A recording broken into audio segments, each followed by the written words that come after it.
have a very special person. I don't have anything to read, Nick. But we have a very special poet here who came from Englehart, and a 94-year-old poet.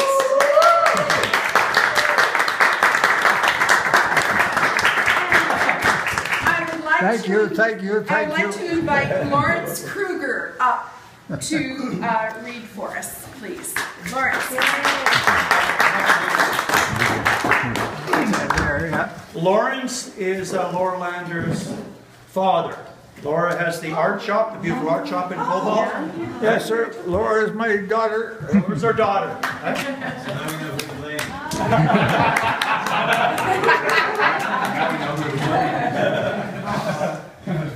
Where did you say to stand? Right here? Yeah.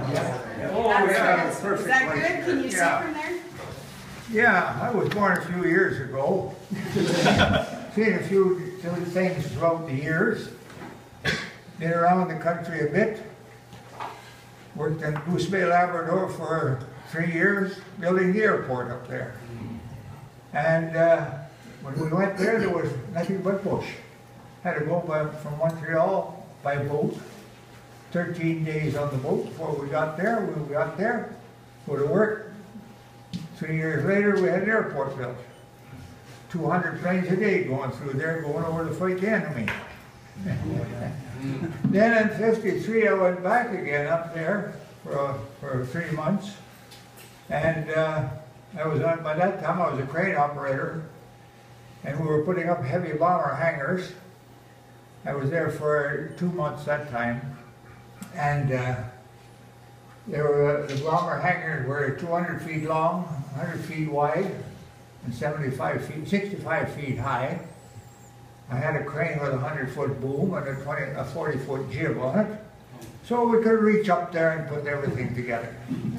And then my dad owned the farm 7 miles north of Englehart. If you get on this track right in front of Englehart Station, walk 7 miles north, you'll see a signpost that says 7. Look the other way, you'll see our old house. It's still there. He built it in 1912. So it's up there yet. It's looking in pretty good shape too. Almost ready to move into it. So people that own it all have tables and chairs and everything in there. But anyway, so I saw a lot of trains go by. In those days, there was about 6 passenger trains a day past our place. Yeah, there was 46 and 47, and the Northlander came on board. And then there was the little local train that stopped at every station, every 3 miles up the track. Wabi Wawa, Krugerdorf, where we got on at.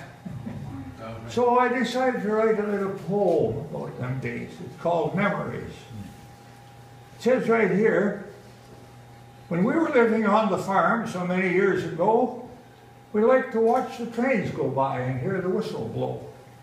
If we were working in the field down by the railroad track, we waved our hand to the engine crew and they would all wave back. Train 47 going north went by at the noonday hour.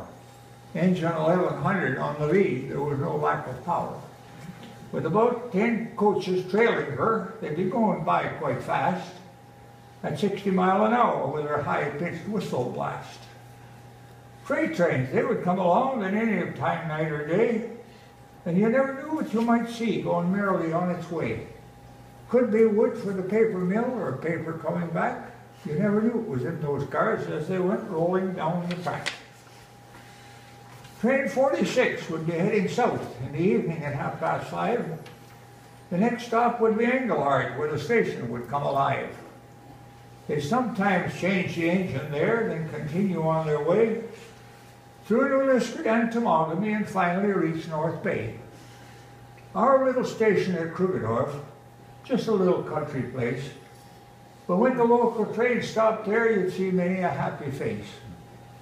Some of them would be coming home and some were going away, and some just going into town to shop and spend the day. And when winter came and the roads were blocked, the railway was always plowed, so we'd walk up the track to get the mail, though the sign said not allowed.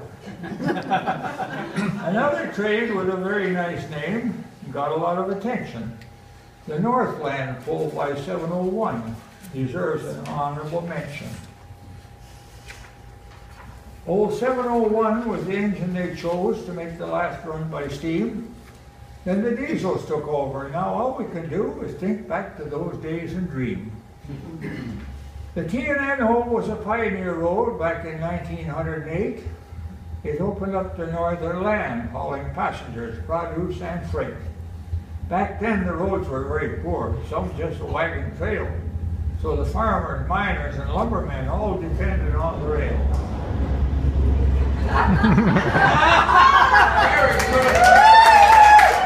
Well done! You called it! Perfect. How did you do that?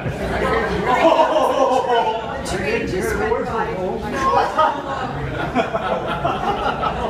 That is amazing. Ooh.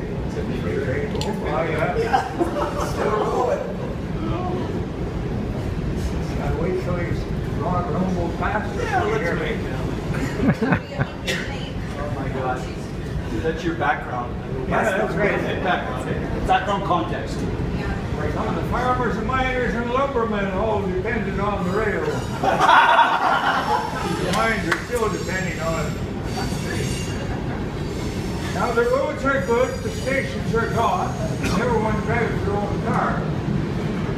The T&N that served us so well is now renamed the ONR. Then our dad retired and sold the farm, moved down into town. And now no one lives there anymore and the barns have fallen down. And the old house still is standing guard, its windows face the track. But it can't wait for a few trains that pass and see if they wave back. Orange River, 2002. Wow.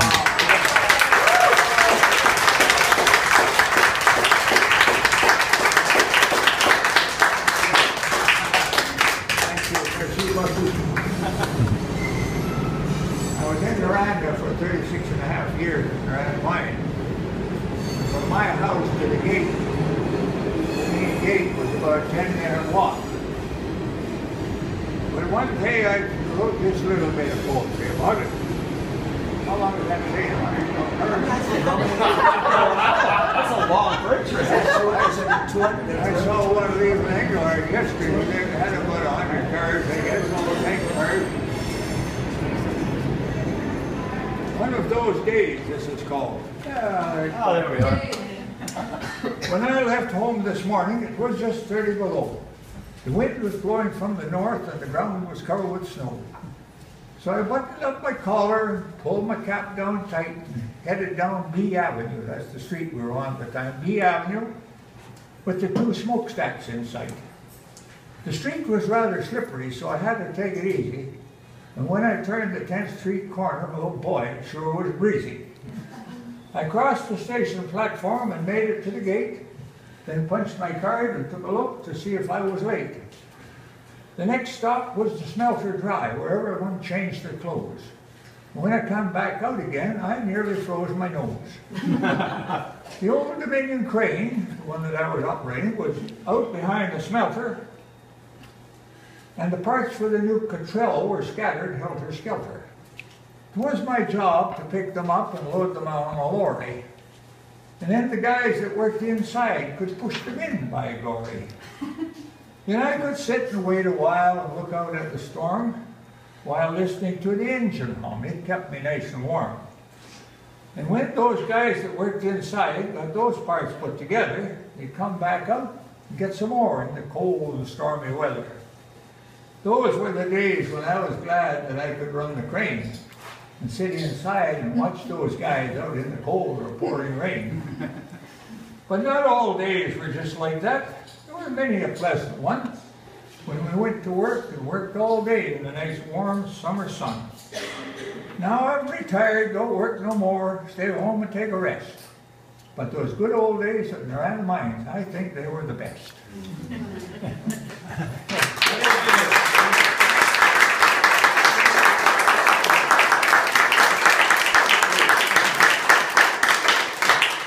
If anybody around here worked on the railway years ago, This is from the spring of 2006.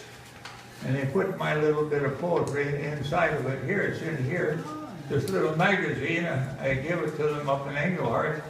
The lady heard me recite it like I did just now, and she said, that should be in this magazine that the railway men all get. So there it is, memories.